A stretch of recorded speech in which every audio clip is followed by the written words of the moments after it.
పాలకులు మారకపోతే ప్రజలు మారుతారా? ఇప్పుడే నేను చెప్పిన అన్నతోనే, పాలకులు మారకపోతే ప్రజలు మారుతారా? ప్రధాన వార్త, పాలకులు మారకపోతే ప్రజలు మారుతారా? ఇలా మనం ఓటేస్తాం, ఇలా ఓటేసి మనం 510 రూపాయలు తీసుకుంటాం, 510 రూపాయలు తీసుకుంటే వెళ్ళిపోతాం. కానీ తర్వాత ఆ పాలకులు ఏ విధంగా ఉంటారు, ఆ ప్రజలు ఏ విధంగా ఉంటారు, ఆ ప్రజల పరిస్థితి ఏ విధంగా ఉంటుంది, ఇలా ఉన్నటువంటి అక్షరాస్యత ఏ విధంగా ఉన్నాయి, నిరుద్యోగ సమస్యలు ఏ విధంగా ఉన్నాయి, కనీసం పట్టించుకునేటువంటి పరిస్థితి కూడా ఉంటుంది. ఇలా అందుకోసమే పాలకులు మారకపోతే ప్రజలు మారతారా? ప్రజాస్వామ్య ప్రభుత్వాలతో ప్రజాస్వామ్య ప్రభుత్వాలతో పాలకులదే హావా, రాష్ట్రాల ప్రజలకు ఉన్నత విద్యను కేంద్రం కులదోసి కుట్రలు పడుతుంది. ప్రజాసేవను ప్రాణంతో సమానంగా భావించడానికి విలువలు ఉంటుంది. ప్రజల్లో చైతన్యం రాకపోవడానికి అణచివేత కారణం. ప్రజా వ్యతిరేక ప్రభుత్వాలపై న్యాయస్థానాల్లో పోరాటాలకు దిగాలి. అణచివేత ఎక్కువైతే ఉద్యమాలు ఉద్యమిస్తాయి. కేంద్ర రాష్ట్ర ప్రభుత్వాల పేర్లకు తీరని అన్యాయం. ప్రజలు మారాలంటే ప్రభుత్వాలు నిజాయితీ పాలకులను అందించాలి. ఉచితాలకు ప్రజలను అలవాటు పరిచి సోమరులను తయారు చేస్తున్నారు డాక్టర్ వరిగల శివ. ఎంత దారుణము, ఏ విధంగా ఉందో మనం చూస్తున్నాం, ఎంత దారుణంగా ఉందో,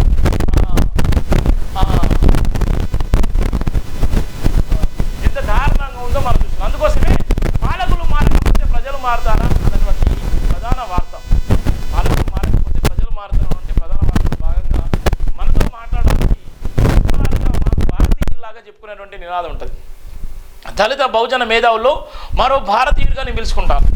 ఒక బాబాయ్గా భారతీయుడు పిలుచుకుంటాను.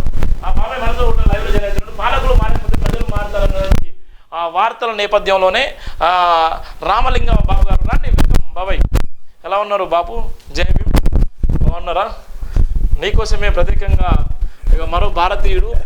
ఎందుకోసం అంటే 70 సంవత్సరాలకు ఇంకా పైన ఉన్నాడు. అయినా ఒంటరి పోరాటం, సుదీర్ఘ ప్రయత్నం, జాతి పట్ల, ఈ ఉన్నటువంటి రాజకీయ నాయకుల పట్ల,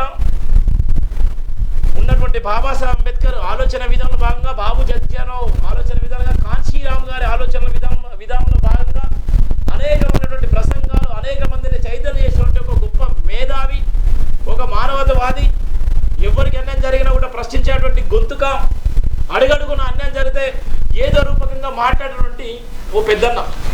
అందుకోసమే ఈరోజు ఉన్నటువంటి పాలకులు మారకపోతే ప్రజలు మారుతారన్నటువంటి ప్రధాన వార్తలు భాగంగా పిలుపుకోవడం జరిగింది. బాబు, ఇక్కడ సంబంధించి పాలకులు మారకపోతే ప్రజలు మారుతారన్నటువంటి ఇది జరుగుతున్నటువంటి నేపథ్యం ఎందుకోసం అంటే ఇలా ప్రజలు ఏ విధంగా ఉన్నారు, ఇలా ప్రజలు నిజంగా అనేకమైనటువంటి హామీలు ఇస్తారు, హామీలు ఇచ్చి మర్చిపోతారు. కనీసం తాగునీటి సమస్యలు కూడా ఇలా కోకలలో ఉన్న నేపథ్యం. ఇలా ఎక్కడేసినా గొంగడు అక్కడే ఉంది. ఇవాళ ఎవరైతే పోటీ చేసి గెలిచిన ఉన్నారో వాళ్ళు మాత్రం వేల కోట్లు వెళ్ళిపోతున్నారు. కానీ ఇవాళ పాలకులు పరిపాలించేటువంటి ప్రజలు మాత్రం వాళ్ళ బతుకులు మారట్లేదు. ఏం చెప్పాలనుకుంటున్నారు? దీనికి సంబంధించినటువంటి వార్తకు సంబంధించినటువంటి ప్రధాన వార్తలో భాగంగా ఏం చెప్పాలనుకుంటున్నారు, మీ అనుభవం? నా పేరు రాజులింగం, ఆదిజం అరుంధతి ఫెడరేషన్ అధ్యక్షుడు. వివిధ ఉద్యోగ సంఘాల్లో పనిచేసినటువంటి రాష్ట్ర స్థాయి దళితోద్యమాల్లో, బీసీ ఉద్యమాల్లో కీలకంగా పనిచేసినటువంటి ఆర్ కృష్ణయ్య, సమానమైనటువంటి మందకృష్ణ మాదిరి, జేబీ రాజు నాగయ్య కలిసి పనిచేసినటువంటి 50 ఏళ్ల అనుభవంతో మీరు అడిగిన ప్రశ్నకి జవాబు అయ్యగారు, ప్రగల్భాల ప్రసంగాల గారడీల సమయం ఇది. ఇది ఎప్పుడో 20 ఏళ్ల నాడు రాసింది. ప్రగల్భాల ప్రసంగాల గారడీల సమయం ఇది, తెర వెనుకల దోచుకొని దగల్బాజీ కాలం ఇది. చట్టాలు ఏమి చేయును చట్ట సభల్లోని దోషులుండ్రు, చట్టాలను చుట్టాలుగా మలుస్తున్న వైనం ఇది. నీతి వీడి దుర్నీతిలో మగ్గుతున్న కాలం ఇది. మానవతకు సానెపెట్టే మనుషులేరి, ఏరి కోరుకున్న దొరకలేని లేమి, ఏ గమ్యం కోరుకున్నారో మరి ఎందుకు ఇలా జరుగుతుందో. మీరు అడిగిన ప్రశ్నకు నా జవాబు ఏమంటే, బాబాసాహెబ్ అంబేద్కరే కాదు, ఆయన సంస్కర్తలు ఎవరినైతే పూజించి ఆరాధించి మార్గం వహించి ఆ సంస్కర్తల బాటని అంబేద్కర్ సిద్ధాంతంగా మలిసినటువంటి అంబేద్కర్ రాసిన రాజ్యాంగం ప్రకారంగా నడుచుకుంటే ఈనాడు ప్రపంచంలో అమెరికాను మించిపోయేటటువంటి స్థితిలో ఉండేది. కానీ ఎక్కడికక్కడ బాబాసాహెబ్ చెప్పినట్టు, ఎక్కడికక్కడ జయప్రకాష్ నారాయణ గారు చెప్పినట్టు నైతిక విలువలు లోపించిన సమయంలో పాలకులు మారకపోతే ప్రజలు మారుతారా? అక్షరాల నిజం, అక్షరాల నిజం, మారరు. కానీ నేటి ప్రభుత్వంలో అంటే గుడ్డి కన్నా మెల్లె మేలు అనేటటువంటి స్థాయిలో ఒక చిచ్చర పిడుగు లాంటి ఒక చిరంజీవి అయినటువంటి అందరూ ఏయించుకున్నటువంటి చిదరించుకున్నటువంటి అబ్బా వీడు మాకు సాటా మేటా దీటా అన్నటువంటి తెలంగాణ రాష్ట్రంలో ఒక ముఖ్యమంత్రి వచ్చిన తర్వాత సంస్కరణలు చాలా శరవేగంగా మారుతున్నాయి. 1,90,80,000 కోట్ల రూపాయలను తీసుకొచ్చినటువంటి పెట్టుబడులు తీసుకొచ్చినటువంటి ముఖ్యమంత్రి ఇప్పుడున్నటువంటి రాజకీయ నాయకులందరూ నాకు బాగా తెలుసు. నాకు 72 ఏళ్ళు కాబట్టి 45 ఏళ్ళు నేను కాంగ్రెస్లో పనిచేయడమే కాకుండా దళితోద్యమాలలో చాలా పనిచేసి ప్రభుత్వ ఉద్యోగ సంఘాల్లో పనిచేసినటువంటి కాబట్టి ఆ మార్పుకు శ్రీకారం చుట్టుకుంటూ పద్మవ్యూహంల బన్ని ఎప్పుడా ఇతన్ని తొలగించాలని ఒకటే ఉదాహరణ చెప్తున్నాను. అందుకొరకే సార్ మీతోటి ఉదాహరణ చెప్తున్నాను అంతే. అక్కడ చంద్రబాబు కానీ ఇక్కడ ఈయన కానీ 29 రాష్ట్రాలను పాలిస్తున్నటువంటి నాయకులలో ఒక గ్రామానికి ఒక పతివ్రత ఉంటే ఊరు నిలుస్తుందని ఒక సామెత ఉంది. ఎక్కడో అక్కడ రాజకీయాలు నైతిక విలువలు కలిగినటువంటి వాళ్ళు 520 మందిలో కనీసం అంటే 150 మంది పైననే ఉన్నారు కాబట్టి ఈ రాజ్యం ఈ రకంగా సుభిక్షంగా నడుస్తుంది, ప్రపంచ స్థాయిలో ఈ రకంగా కీర్తిగాస్తుంది.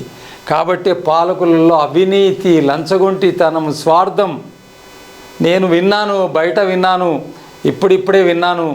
ఒక ఎమ్మెల్సీగా పోటీ చేస్తున్న ఒక దళిత నాయకుడికి మరి అటాక్ చేసి చంపాలనేటటువంటి ప్రయత్నం చేసినటువంటి ఆ దుర్మార్గ నీచికే రాజకీయాలు అవుతున్న వాళ్ళకు ఓటు వేయకూడదని నేను విజ్ఞప్తి చేస్తున్నా.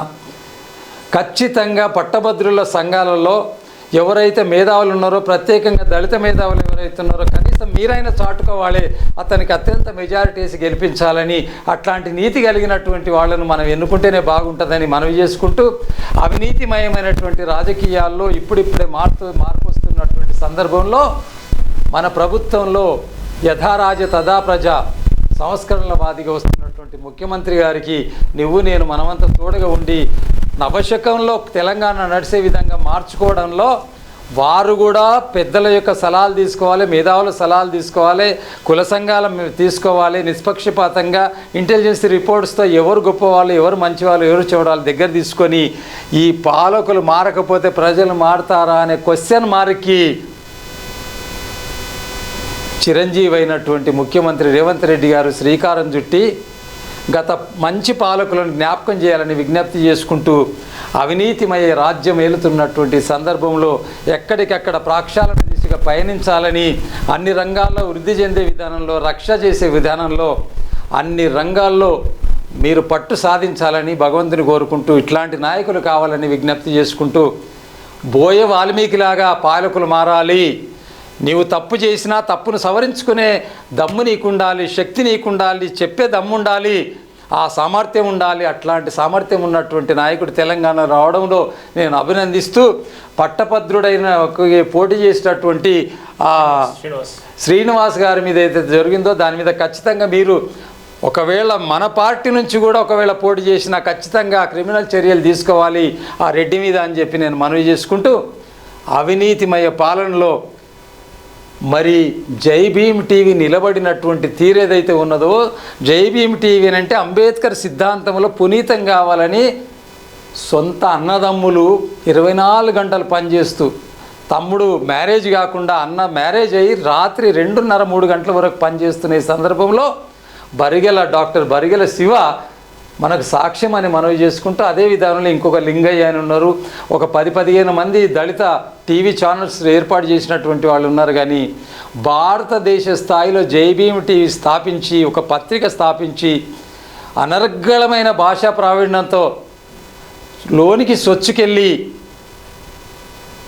హృదయపరంగా తాను చెప్పుతున్నటువంటి నీతిమయమైనటువంటి విశ్లేషణ ఏదైతే ఉందో దాన్ని నీవు నేనంత పాటించి, పాలకులు మారకపోతే ప్రజలు మారుతారని క్వశ్చన్ మార్క్గా మరి రాజకీయ నాయకులు, సంఘంలో ఉన్న పెద్దలు, కుల సంఘాల నాయకులు మారి మీ కులాల యొక్క శిచ్చుని వీడి గుణవంతులై సన్మార్గంలో బరిగెల శ్రీవలాగా మీరు కూడా పనిచేస్తే తప్పకుండా మనం గమ్యం చేరుతామని, బడుగు వర్గాల ఆశోజ్యత అంబేద్కర్ యొక్క రాజ్యాంగం యొక్క విలువలు మనం సఫలం చేసిన వాళ్ళమవుతామని బరిగెల శివ గారికి శుభాకాంక్షలు తెలియజేసుకుంటూ, జై భీమ్ టీవీకి శుభాకాంక్షలు తెలియజేసుకుంటూ, ముఖ్యమంత్రి గారు అదే పాత్రలో మారుతున్నటువంటి మనిషి, మార్పు చేసే మనిషిగా తాను నిలబడి చిరస్థాయిగా నిలవే విధంగా పరిపాలన సాగించాలని కృతజ్ఞత తెలియజేస్తూ ధన్యవాదాలు తెలియజేస్తాను. థ్యాంక్ యూ బాపు. జై భీమ్. జై మీరు ఒక 5 నిమిషాలు ఒక 5 నిమిషాల్లో మళ్ళీ మీరు లైవ్లోకి వస్తారు. ప్రత్యేక లైవ్ ఉంటుంది.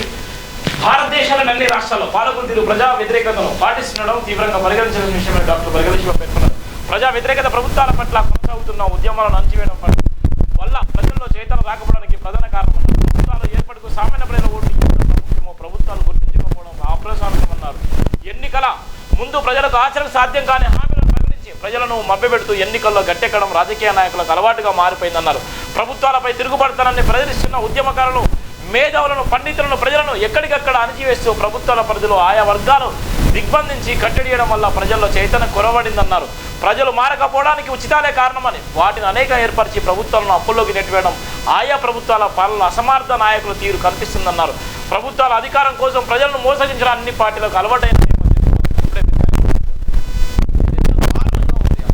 ఇలా ఎక్కడేసిన హామీలు అక్కడనే ఉన్నాయి. ఇలా ఎక్కడ వేసిన గొంగడు అక్కడే ఉంది. ఇలా 76 ఏళ్ల స్వతంత్ర భారతంలో ఇప్పటికీ భారత రాజ్యాంగం ఏర్పడిన సందర్భాల్లో ఇప్పటివరకు మరి ఎందుకు దళితుల బతుకులు కానీ, బీసీల బతుకులు కానీ, మైనార్టీల బతుకులు కానీ, ఇలా భారతదేశంలో ఉన్నటువంటి ఓటు హక్కు ఉన్నటువంటి ఓటేసిన వల్ల వాళ్ళందరి బతుకులు ఎందుకు మారలేదు? 76 స్వతంత్రాల 76 సంవత్సరాల నుంచి ఓటేసినటువంటి ఎవరైతే ఉన్నారో వాళ్ళ బతుకులు ఎందుకు మారట్లేదు? ఎందుకు ఊరుకు దూరాలు ఉన్నారు? ఎందుకు పాలకులు ఎవరైతే పోటీ చేసి గెలిచిన ఉన్నారో వాళ్ళు జూబ్లీస్, బంజారాహిల్స్లో వాళ్ళు ఎందుకున్నారు? ఇలా ఢిల్లీలో ప్రపంచంలో కుబేరులాగా ఎందుకు వెళ్ళిపోతున్నారు? మరి ఈ ఓట్లేసినటువంటి ఓటర్లు ఎందుకు ఇలా ఆకలి చావులు వస్తున్నారు? ఇలా ఊరికి దూరంగా ఉన్నారు. కనీసం ఇలా గెలిచినటువంటి వ్యక్తి కూడా కలవలేనటువంటి దౌర్భాగ్యమైన పరిస్థితులు ఉన్నారు. ఇలా ఓట్ల కోసం వచ్చి కాళ్ళు మొక్కి దండం పెట్టినటువంటి రాజకీయ నాయకులు ఇలా గెలిచిన తర్వాత కనీసం వాళ్ళ దగ్గర కూడా రాలేనటువంటి పరిస్థితి ఉంది. కనీసం గుర్తుపట్టలేనటువంటి పరిస్థితిలో ఇవాళ ఆ వ్యవస్థ ఉంది. ఎవరికైతే హామీలు ఇచ్చి గెలిచి ఇవాళ గద్దెనెక్కినటువంటి వ్యక్తులరో ఆ పార్టీలకు ఇవాళ మనం ఏం చేస్తున్నామంటే మళ్ళీ ఊడిగం చేస్తున్నాం. ఇవాళ నా కులం గొప్ప, నా వాడు గొప్ప, నా పార్టీ గొప్ప, నేనే గొప్ప అని లేకపోతే పార్టీలే అని చెప్పుకుంటున్నారు. అరే శుద్ధపోసం ముద్దలారా, ఇవాళ ఉన్నటువంటి ఒక యువకుడి పైన దాడి చేశారు. ఇవాళ ఏ కులమైన, ఏ మతమైన వాళ్ళ అస్తిత్వం కోసం, వాళ్ళు నిలబడడం కోసం వాళ్ళు అనేకమైన హామీలు ఇస్తారు. వాళ్ళు బతకడం కోసం అనేకమైన రకాల కుట్రలు వేస్తారు.